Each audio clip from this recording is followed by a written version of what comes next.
విషయాలకే విడాకులు తీసుకుంటున్న జంటల సంఖ్య ఇటీవలి కాలంలో పెరిగిపోతుంది. పన్నంటి బిడ్డను భర్త చేతుల్లో పెడదామనుకుంది ఆమె. కానీ రివర్స్లో అతనేమో విడాకుల నోటీస్ ఆమె చేతిలో పెట్టాడు. భారీగా కట్నం తీసుకున్నాడు, పెళ్లి చేసుకున్నాడు, ఆపై బిడ్డను కన్నాడు. సన్నిహితంగా ఉంటూనే విడాకుల నోటీస్ పంపించాడు. అమ్మాయి తల్లిదండ్రులు పెద్ద మనుషుల సమక్షంలో ప్రశ్నిస్తే నిష్కారణంగా నాకు వద్దు అంటున్నాడు. దీంతో ఆ అమ్మాయి భర్త ఇంటి ముందు న్యాయం కావాలంటూ కాలనీ వాసుల మద్దతుతో మౌన పోరాటం చేయడం మొదలుపెట్టింది. ఈ ఘటన సూరారం లక్ష్మీనగర్లో చోటు చేసుకుంది. శ్రీరమ్య, శ్రీతేజలకు 2023 ఫిబ్రవరి 23వ తేదీన వివాహమైంది. 3 నెలల పాటు వారి కాపురం సజావుగా సాగింది. గర్భవతి అయిన రమ్యను అబార్షన్ చేయించుకుంటూ భర్త ఒత్తిడి తెచ్చాడు. దీంతో ఆమె అంగీకరించకపోవడంతో భార్యపై కోపం పెంచుకున్నాడు. ప్రసవం కోసం పుట్టింటికి వెళ్లిన భార్యతో ప్రేమగా ఉంటూనే పథకం ప్రకారం విడాకులకు అప్లై చేశాడు.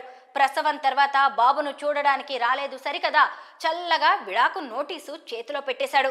దీంతో రమ్య 9 నెలల కొడుకు తల్లిదండ్రులతో భర్త ఇంటికి రావడంతో అత్త, మామ, భర్త రమ్యను బయటకు పంపించి వేసి ఇంటికి తాళం వేసి ఎటో వెళ్లిపోయారు. దీంతో రమ్య తన గోడును కాలనీ వాసులకు చెప్పి ఇంటి ముందు పోరాటానికి దిగింది. నాకు నా కొడుకు న్యాయం చేయాలంటూ కన్నీటి పర్యంతమైంది. దాంతోపాటు ఆమె మీడియాని కూడా ఆశ్రయించింది.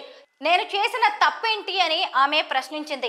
ఇదంతా పెద్ద విషయంగా మారడంతో మీడియా వరకు రావడంతో ఆ భర్త దిగివచ్చాడు. పోలీసులు అతన్ని పిలిచి కౌన్సిలింగ్ ఇవ్వడం మొదలుపెట్టారు. భార్య భర్తను కూర్చోబెట్టి వాళ్ళ సమస్య ఏంటి, ఇక ఏం చేస్తారు, ఈ అమ్మాయి భవిష్యత్ ఏంటని పోలీసులు అడగడంతో తాను ఆ అమ్మాయిని తీసుకువెళ్తానని సెపరేట్గా కాపురం పెట్టాలనుకుంటున్నట్టుగా చెప్పారు. నేను రమ్యతో మాట్లాడినప్పుడు అయితే తనకి ఇలాగా సెపరేట్గా కాపురం పెట్టడం, అత్తమామల నుంచి దూరంగా వెళ్ళడం ఏమాత్రం ఇష్టం లేదని ఆవిడ అన్నారు. అలాగే పోలీసులు మరోమారు వారికి కౌన్సిలింగ్ ఇస్తున్నారు. మొత్తం మీద పోలీసుల కౌన్సిలింగ్ ఫలించి వాళ్ళిద్దరి మధ్య ఉన్న మనస్పర్ధలు తొలగి వారిద్దరూ ఒక్కటైతే బాగుంటుంది. అయితే రమ్య తన భర్త అత్తింటి వాళ్ళ గురించి ఏం చెబుతుందో ఇప్పుడు చూద్దాం. వాళ్ళ సైడ్ పీపుల్స్కి, వాళ్ళ మావేలకి, వాళ్ళ పెద్దనాన్నలకి ఇన్ఫార్మ్ చేసామండి. తేజ ఇలా చేస్తున్నాడు, భాస్కర్ రావు గారు ఏం మాట్లాడట్లేదు, ఎవరికి వాళ్ళే చేతులు ఎత్తేసి మాకు పిల్లలు ఉన్నారు, మాకు వైఫ్లు ఉన్నారు, మేము ఇందులోకి ఇన్వాల్వ్ అవ్వలేమని చెప్పి ఎవరికి వాళ్ళు చేతులు ఎత్తేసారు సార్. ఇంక చేసేది ఏం లేక స్టేషన్కి వెళ్ళి చెప్తే 498 వెయ్యమ్మ, కౌన్సిలింగ్కి పిలిపించి తన ప్రాబ్లం ఏంటో మాట్లాడదాము అన్నారు. వేసాను సార్. వచ్చారు, నన్ను అయితే కట్టుబట్టలతో పంపించేశారు సార్. డెలివరీ ప్రాసెస్లో వచ్చాను కాబట్టి డెలివరీకి తగ్గట్టుగానే తెచ్చుకున్నా. నా సర్టిఫికెట్స్ ఉండిపోయాయి, నాకు గోల్డ్ ఉండిపోయింది. మా హస్బెండ్కి నాకు కలిపి 20 కాసుల దాకా పెట్టారు సార్. నాన్నగారు అయితే నాకు కట్నమే 10 లక్షల పైన ఇచ్చారు సార్. తర్వాత కడుపుంచుకున్నానని చెప్పి అరెస్ట్ చేస్తూ ఆయనకి కాల్ చేసి ఇంకా మాకు సరిపోదు, మా స్థాయికి తగ్గ సంబంధం కాదు మీది, మా కర్మ కొద్దీ దొరికారు, అది ఇది అంటే పాప ఎక్కడ సబర్ అవుతుందో అని చెప్పి నాన్నగారు చెప్పలేక మింగలేక ఆయన్ని టార్చర్ చేసేసారు సార్ మనీ కోసం. ఇదంతా అయిపోయింది. ఆషాడానికి వాళ్ళు టార్చర్ తట్టుకోలేక వెండిది కంచం పెట్టారు, అన్నీ పెట్టారు. అసలు దేనికి సాటిస్ఫై అవ్వట్లేదు సార్. ఇదంతా అయిపోయింది. కేసు ఫైల్ చేశాను. కౌన్సిలింగ్కి వచ్చారు. వచ్చినప్పుడు సిఏ సార్కి, ఎస్ఐ సార్కి, ఏఎస్ఐ గారికి 5th మంత్ మాకు ట్రెడిషన్ తీసుకుపోతామని చెప్పి ఒక పేపర్ మీద రాసి హోల్ ఫ్యామిలీ అంతా సిగ్నేచర్స్ చేసి వెళ్ళి మళ్ళీ మేము రాము, మాకు వచ్చే పని లేదు, మేము రాము, మీరు ఎఫ్ఐఆర్ వేసుకోండి, మేము బెయిల్ మీద తిరుగుతాం, అవసరం అయితే మా దగ్గర బోల్డంత ఉంది అన్నట్టుగా ఆన్సర్ చేశారు సార్. ఎఫ్ఐఆర్ అయ్యింది. బెయిల్కి వచ్చారు. బెయిల్ తీసుకుని రిచ్గా తిరిగేస్తున్నారు సార్.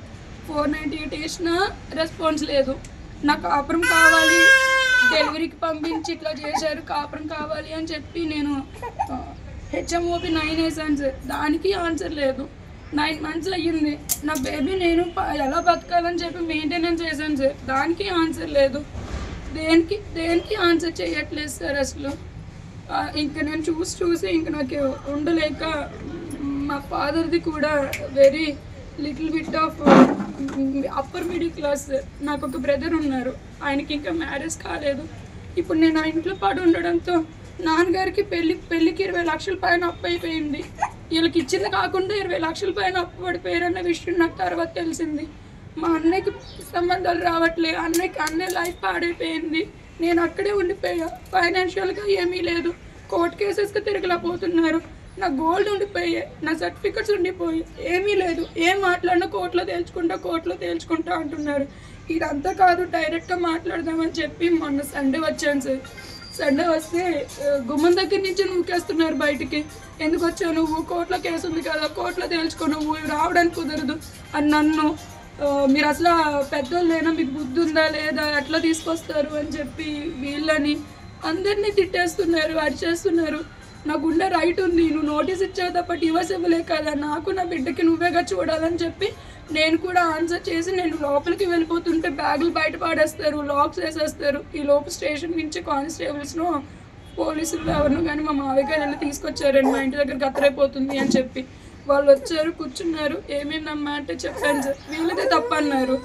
డెలివరీకి పంపించి కేసు వేయడం ఇది అసలు కరెక్టే కాదు కదయ్యా, నీకు అమ్మాయి వాళ్ళ ప్రాబ్లం ఉంటే ప్రెగ్నెన్సీ కన్ఫర్మ్ అవ్వకూడదు కదా అని చెప్పి మాట్లాడినా కూడా అన్నిటికీ దేవుడే దిక్కు, ఇది రాత ఎట్లా ఉంటే అట్లా పోతుంది. నాది దేవుడే చూస్తాడంట, బిడ్డది దేవుడే చూస్తాడంట.